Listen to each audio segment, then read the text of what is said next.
On est aujourd'hui au niveau de l'UGPM dans le cadre d'un atelier qui regroupe la coordination régionale de Thiès et la coordination régionale de Dakar pour partager avec les différentes 7 organisations de ces 2 régions les résultats de l'atelier l'atelier méthodologique qu'on avait organisé en 2023 au mois de mai.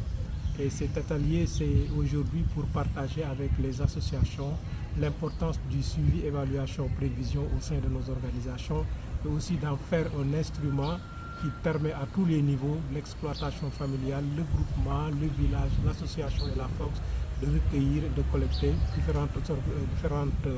informations pour pouvoir produire de la connaissance. Parce que comme vous le savez, la force a toujours travaillé dans le cadre de la production de connaissances, mais depuis quelques années, on voit que ça bat un peu de l'aile et c'est pour ces pratiques qu'on veut faire revenir pour vraiment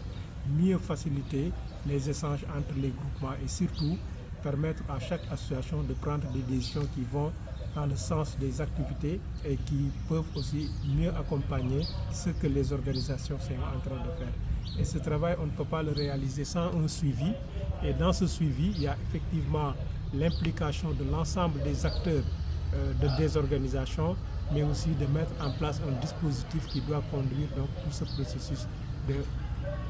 suivi-évaluation.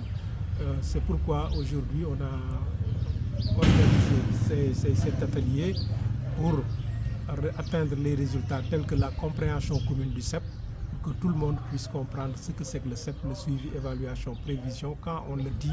nous, en termes paysans. Et ensuite, prendre des engagements. Chaque association aussi doit prendre des engagements pour mettre en œuvre, pour en tout cas améliorer son dispositif CEP et le suivi, et aussi prendre des engagements sur la production de connaissances. On demande aussi à chaque association de voir 2 ou 3 thématiques qui l'intéressent et dont il pourra produire de la connaissance. Parce que pour nous, la porte d'entrée du suivi-évaluation doit être en tout cas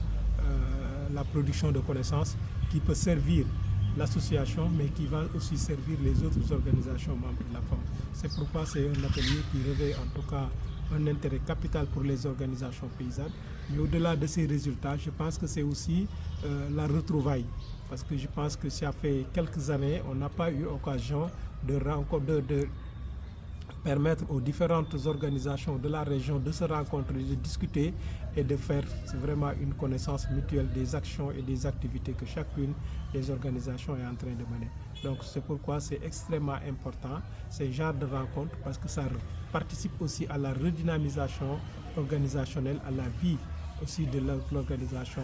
Donc c'est extrêmement important cet atelier et on espère que à la fin les résultats seront atteints et que pour le suivi, évaluation, prévision, on aura un nouveau départ qui permettra à ses membres de produire de la connaissance, mais surtout de pouvoir prendre des décisions éclairées par rapport aux résultats et aux informations recueillies par le suivi et l'évaluation.